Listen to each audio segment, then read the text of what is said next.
साथियों, तो फिजिक्स के आज इस नए पार्ट्स में आप लोगों का स्वागत है।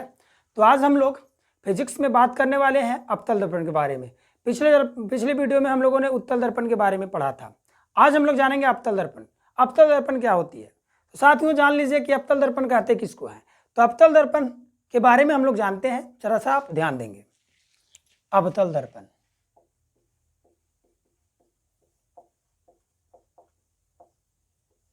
इसको हम लोग अंग्रेजी में कहते हैं कॉनकेव मिरर।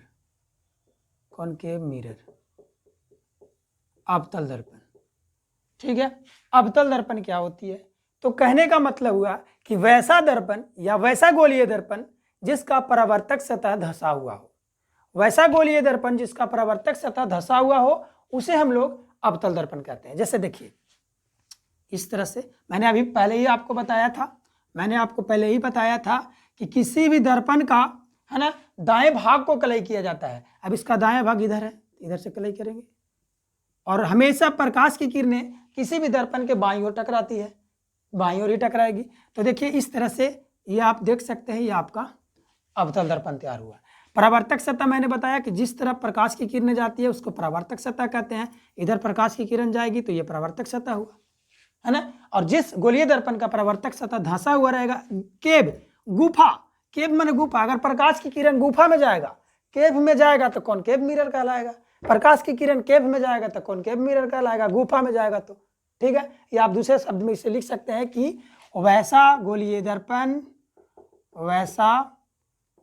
दर्पण जिसका परावर्तक सतह धंसा हुआ हो और जिसका प्रवर्तक सतह धंसा हुआ हो उसे हम लोग कहते हैं अवतल दर्पण, यानी कि कॉनकेव मिरर। गुफा में जाएगा प्रकाश की किरण, कॉनकेव मिरर। ठीक है, आप फिगर में देख सकते हैं कॉनकेव मिरर के बारे में। बात तो समझ में आ रही?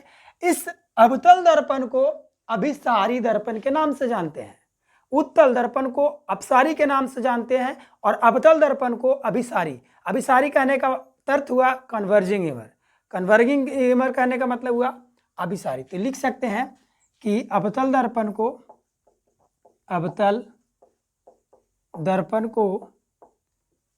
अभिसारी दर्पण,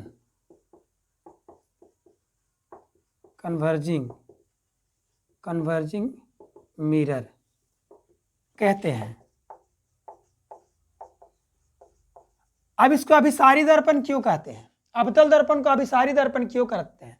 क्योंकि इस अवतल दर्पण में होता क्या है कि अनंत से आने वाली प्रकाश की किरणों को, अवतल दर्पण क्या करती है कि अनंत से आने वाली प्रकाश की किरणों को, ये मान लीजिए आपका फोकस, ये प्रकाश की किरण इस तरह से इधर से लौट जाएगी आपका। ठीक है, अवतल दर्पण में आने वाली प्रकाश की किरणों में क्या करती है, किरणों को कि वह एक यहाँ टकराएगी, इधर आएगी, यहाँ टकराएगी, इधर जाएगी, कोई एक निश्चित बिंदु पर क्या करती है, ये निश्चित बिंदु पर मिला देती है। यहाँ से टकराएगी, यहाँ आएगी, इधर से जाएगी प्रकाश, टकराएगी, यहाँ आएगी, टकराएगी, यहाँ आएगी। इस तरह से आप देख सकते हो कि प्रकाश की किरणें, है ना, दर्पण से परावर्तन के बाद एक निश्चित बिंदु पर यानी कि कॉमन बिंदु पर मिल रही है। अनंत से आने वाली प्रकाश की किरणें दर्पण से परावर्तन के बाद एक कॉमन बिंदु या एक निश्चित बिंदु पर मिल जाती है ना। इसीलिए इस दर्पण को हम लोग अभिसारी दर्पण कहते हैं। कोई पूछता है, आपको पूछ देगा कि अवतल दर्पण को अभिसारी दर्पण क्यों कहते हैं, मुझे बता दो। बोल दीजिएगा कि अनंत से आने वाली प्रकाश की किरणों को, है ना, दर्पण से टकराने के बाद जैसे कि अवतल दर्पण सभी किरणों को एक बिंदु पर जैसे कि मिलाती है। इसको कह सकते हैं सिकोड़ती है, एक बिंदु पर मिलाती है या सिकोड़ती है, एक बिंदु पर सिकोड़ देती है।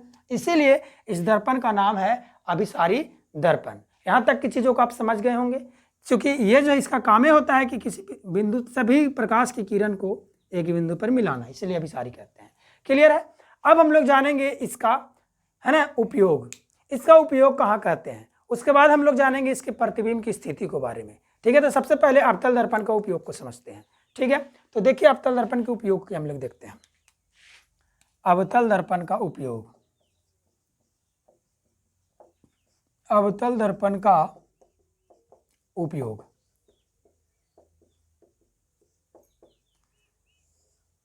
तो अवतल दर्पण का उपयोग जो है से कि सामान्यतः इसका सामान्यतः उपयोग देखिए हम लोग सब बारी बारी से जानते हैं, टॉर्च के रूप में किया जाता है। इसका उपयोग हम लोग हेडलाइट के रूप में करते हैं। हेडलाइट समझ रहे हो ना, कार वगैरह गाड़ी में वाहन में लगा हुआ रहता है। अग्रदीप जिसको हिंदी में आप कह दीजिए ना, अग्रदीप, वाहन के अग्रदीप, गाड़ी वगैरह के अग्रदीप में लगा होता है लाइट। और आप कह लीजिए सर्च लाइट,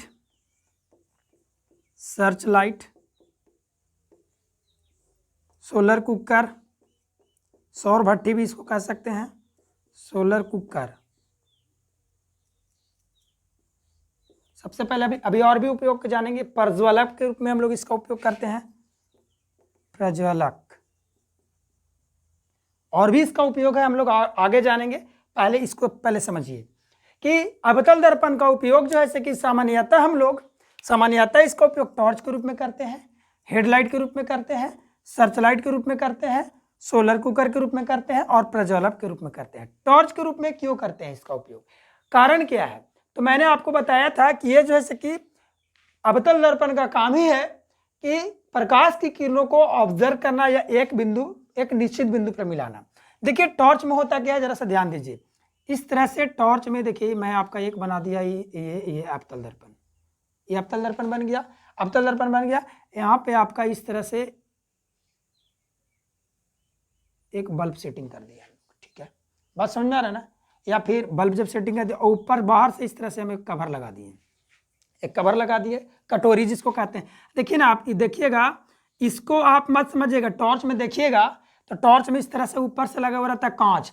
अब उस कांच को मत बोलिएगा, वो कांच जो होता है ना वो आपका दर्पण नहीं होता है, ठीक है, वो दर्पण नहीं होता है। वो उसके अंदर में देखिएगा कटोरी रहेगा, इस तरह से गोल कटोरी रहता है, वही कटोरी जो है अवतल दर्पण होता है, ठीक है। और जब यहाँ से प्रकाश निकलेगी, और जब प्रकाश निकलेगी तो इस कांच से टकरा करके, और इसका काम है क्या है कि एक सीधे इस तरह से भगाता है, इस तरह से, इस तरह से, इस तरह से। इसलिए टॉर्च देखते हैं आप, जब टॉर्च लगाते होंगे तो उसकी रोशनी एकदम बिल्कुल इधर उधर से जाकर ऑब्जर्व होकर सीधा रेखा में जाती है।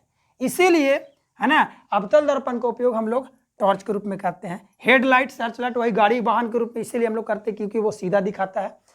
बात आया सोलर कुकर। सोलर कुकर में इसलिए करते हैं क्योंकि प्रकाश जब एक जगह आएगा, एक बिंदु पर आएगा तो जल्दी ही काम हमारा बन जाएगा। प्रज्वलक, प्रज्वलक के रूप में क्यों करते हैं कि जब प्रकाश जैसे कि इस तरह से आप लोग देखेंगे कहीं प्रज्वलक के रूप में कि एक कागज का टुकड़ा ले लिए होंगे और उस अवतल दर्पण के माध्यम से ऐसे प्रकाश को फोकसित करते हैं, और प्रकाश एकदम निश्चित बिंदु पर जाता है, और निश्चित बिंदु पर जाता है तो जल्दी हीट होकर के वो कागज जो ऐसे कि अपना काम करना शुरू कर देता है, जलना शुरू कर देता है। क्योंकि अवतल दर्पण का काम है कि प्रकाश के एक जगह ऑब्जर्व करना, यानी कि एक बिंदु निश्चित बिंदु पर सिकोड़ना, ठीक है। इसीलिए जब निश्चित बिंदु पर सिकोड़ता है ये, इसीलिए अवतल दर्पण का उपयोग टॉर्च के रूप में, हेडलाइट के रूप में, सर्च लाइट, सोलर कुकर या प्रज्वलक के रूप में हम लोग करते हैं। तो कोई भी अगर आपसे पूछे कि अवतल दर्पण का उपयोग कहाँ कहाँ किया जाता है तो आप उसे बोल दीजिएगा कि अवतल दर्पण का उपयोग सामान्यतः torch, headlight, search light, solar cooker एवं प्रज्वलक के रूप में किया जाता है। अब जरा सा कुछ इमेज के आधार पर, यानी प्रतिबिंब के आधार पर भी इसका कुछ उपयोग है, प्रतिबिंब के आधार पर भी इसका उपयोग है। और मैंने बता दूं आपको कि जिस तरह से उत्तल दर्पण जैसे कि इसका काम क्या था कि बड़ा क्षेत्र को छोटा करके दिखाना, यह उत्तल दर्पण का काम था कि किसी बड़ा क्षेत्र को छोटा करके दिखाना। लेकिन उसका रिवर्स, उसका उल्टा होता है अवतल दर्पण। अवतल दर्पण क्या होता है कि किसी भी वस्तु का प्रतिबिंब, अगर वो वस्तु छोटा है तो उसको बड़ा करके दिखाता है, छोटा प्रतिबिंब को बड़ा करके दिखाता है। आप समझ लीजिएगा कि अवतल दर्पण का काम है कि किसी छोटे प्रतिबिंब को बड़ा करके दिखाता है, और छोटा प्रतिबिंब को बड़ा करके दिखाता है, इसीलिए छोटा प्रतिबिंब को बड़ा करके दिखाता है। इसीलिए अवतल दर्पण का उपयोग दंत विशेषज्ञ इसका उपयोग मरीजों के दांत, आंख, नाक, कान एवं गला इत्यादि को जांच करने में करते हैं। क्यों? अगर जैसे नाक में देखना है या कान में देखना है, अब अवतल दर्पण का उपयोग इसलिए करते हैं क्योंकि कान में कोई भी छोटा वस्तु अगर हो, अगर छोटा चीज अगर हो, तो अवतल दर्पण का काम क्या है कि इस छोटे वस्तु को बड़ा करके दिखाएगा, और बड़ा करके दिखाएगा तब डॉक्टर को आसानी से बात दिखाई पड़ जाएगी, चीज दिखाई पड़ जाएगी। और जब बड़ा करके दिखाई पड़ जाएगी तो डॉक्टर को आराम होगा। गला जांच करना है, आंख जांच करना है, तो इस तरह से अवतल दर्पण का उपयोग करते हैं। अवतल दर्पण का उपयोग इसलिए करते हैं क्योंकि अवतल दर्पण छोटी वस्तुओं को बड़ा करके दिखाता है। अब गाड़ी के साइड मिरर के रूप में अवतल दर्पण का उपयोग कर लोगे, क्या होगा, गाड़ी के साइड मिरर के रूप में अवतल दर्पण का उपयोग कर लोगे, गाड़ी अगर इतना बड़ा रहेगा तो इतना बड़ा करके दिखाएगा, गलत दिखाएगा, आप धक्का खा जाओगे, एक्सीडेंट कर जाओगे, इसलिए इसका उपयोग नहीं किया जाता है। बात समझ में आ रहा है ना।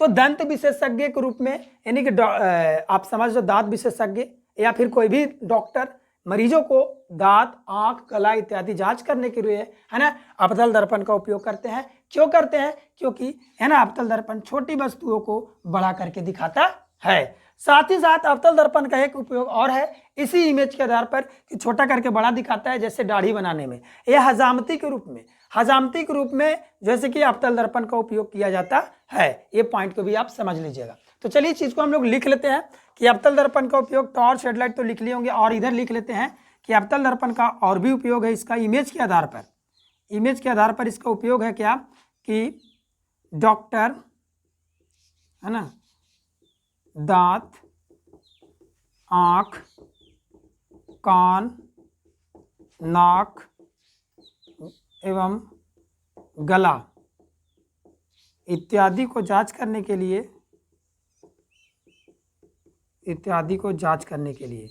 है ना किसका उपयोग किया जाता है, अवतल दर्पण का। और अवतल दर्पण का क्या उपयोग है, हजामती के रूप में। हजामती समझ में आ रहा है ना, हजामती के रूप में अवतल दर्पण का उपयोग किया जाता है, जिसे हम लोग दाढ़ी बनाने के रूप में कह सकते हैं। दाढ़ी बनाने में हम लोग अवतल दर्पण का सामान्यतः उपयोग करते हैं। बात समझ में आ गया, क्लियर हो गया। एक बार मैं फिर से आपको बता दूं कि अवतल दर्पण का उपयोग torch, headlight, searchlight, solar cooker, प्रज्वलक के रूप में किया जाता है। साथ साथ इमेज को या छोटा के बड़ा करके दिखाता है, इसीलिए इसका उपयोग है ना डॉक्टर मरीजों को गला है ना दांत, नाक, आंख इत्यादि को जांच करने के लिए करते हैं। साथ ही साथ अवतल दर्पण का उपयोग है ना हजामती के रूप में किया जाता है, दाढ़ी बनाने के रूप में किया जाता है। तो साथियों अभी तक हम लोगों ने अवतल दर्पण क्या है, अवतल दर्पण के उपयोगों को जाना। अब हम लोग अवतल दर्पण में प्रतिबिंब की स्थिति को समझेंगे। अवतल दर्पण में प्रतिबिंब की स्थिति को समझेंगे। जरा सा आप इसे लिखिए, फिर मैं आपको आगे लेकर चलता हूँ। चलिए साथियों, तो अब हम लोग प्रतिबिंब की स्थिति को समझेंगे। अवतल दर्पण में प्रतिबिंब की स्थिति, अवतल दर्पण में प्रतिबिंब की स्थिति। देखिए आप सीधा सीधी समझ लीजिए, आप सिंपल कि अवतल दर्पण जो है कि ऐसा दर्पण है जो किसी भी वस्तु का रियल और वर्चुअल दोनों इमेज बनाता है। रियल और वर्चुअल दोनों इमेज बनाता है, कहने का मतलब वास्तविक और आभासी दोनों प्रकार का इमेज बनाता है। लेकिन उत्तल दर्पण जो हमेशा वस्तु का वर्चुअल इमेज ही बनाता है, ठीक है। तो ये रियल भी बनाता है और वर्चुअल भी बनाता है, तो सीधा भी बनाएगा और उल्टा भी बनाएगा। इसमें जो है कि उत्तल दर्पण में हम लोगों ने समझा था कि उत्तल दर्पण किसी भी वस्तु का हमेशा छोटा प्रतिबिंब बनाता है, लेकिन अवतल दर्पण जो होगा वह किसी वस्तु का छोटा भी प्रतिबिंब बना सकता है, बड़ा ही बना सकता है और बराबर भी बना सकता है। इस चीज को आप समझ लीजिए, क्लियर समझ लीजिए। तो आप इसे लिख लीजिएगा कि अवतल दर्पण किसी वस्तु का छोटा, बड़ा एवं बराबर प्रतिबिंब बना सकता है। साथ ही साथ अवतल दर्पण किसी वस्तु का वर्चुअल और रियल दोनों प्रकार का इमेज बनाएगा। अगर वर्चुअल है तो सीधा बनेगा, रियल है तो उल्टा बनेगा। क्लियर है। तो इस चीज को आप लिख सकते हैं कि इस दर्पण में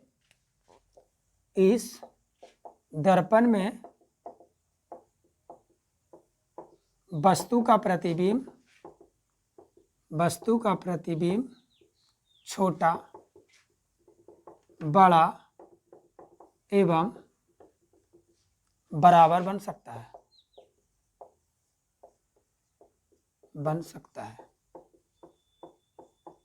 साथ ही साथ यह वस्तु का प्रतिबिंब आभासी एवं सीधा तथा वास्तविक एवं उल्टा बनाता है। समझ गया आप। इस चीज को समझ गए कि मैंने बता दिया कि अवतल दर्पण एक ऐसा दर्पण है जो वस्तु का छोटा प्रतिबिंब ही बनाएगा, बड़ा प्रतिबिंब भी बनाएगा और बराबर भी बनाएगा। लेकिन उत्तल दर्पण में सिर्फ वस्तु का छोटा प्रतिबिंब बनता है, वस्तु का छोटा ही बनाएगा। ये तीनों प्रकार का बना सकता है, छोटा, बड़ा और बराबर। और इसमें और साथ साथ क्या हम लोगों ने सीखा कि अवतल दर्पण वस्तु का आभासी के साथ सीधा प्रतिबिंब बनाएगा और वास्तविक के साथ उल्टा भी बनाएगा। लेकिन उत्तल दर्पण में क्या था कि वह वस्तु का सिर्फ और सिर्फ आभासी और सीधा प्रतिबिंब बना रहा था, उसमें वास्तविक नहीं बनता है उत्तल दर्पण में। तो इस मेन पॉइंट को याद रखिएगा कि यह जो कि आभासी और सीधा पूछेगा कि कौन ऐसा दर्पण है जो वस्तु का आभासी और वास्तविक दोनों प्रकार का प्रतिबिंब बनाता है, तो आंसर बता दीजिएगा सिंपली अवतल दर्पण। ठीक है, बात समझ में आया? तो यहाँ तक की चीज़ों को समझा। अब हम लोगों ने समझेंगे किस अगले वीडियो में हम लोग समझेंगे कि किस तरह से वस्तु का छोटा प्रतिबिंब बनना, बड़ा प्रतिबिंब कब बनेगा, कब कैसे वास्तविक बनता है, कैसे आभासी बनता है, हम तमाम चीज़ों के बारे में आपको बताएंगे। अगर आप अभी तक मेरे चैनल को सब्सक्राइब नहीं किए हैं तो कृपया मेरे चैनल को सब्सक्राइब कर लें, ताकि और बेल आइकन को दबा के ऑल को सिलेक्ट कर लें, ताकि कोई भी नए वीडियो का नोटिफिकेशन आप तक पहुंच सके। और साथियों, अगर वीडियो अच्छा लगे तो शेयर दबा के कीजिए, ताकि और लोगों तक ये वीडियो मेरी पहुंच सके। ठीक है, thank you for watching this video. तो फिर मिलेंगे मैं अगले वीडियो में आपको। आज के लिए जय हिंद, जय भारत।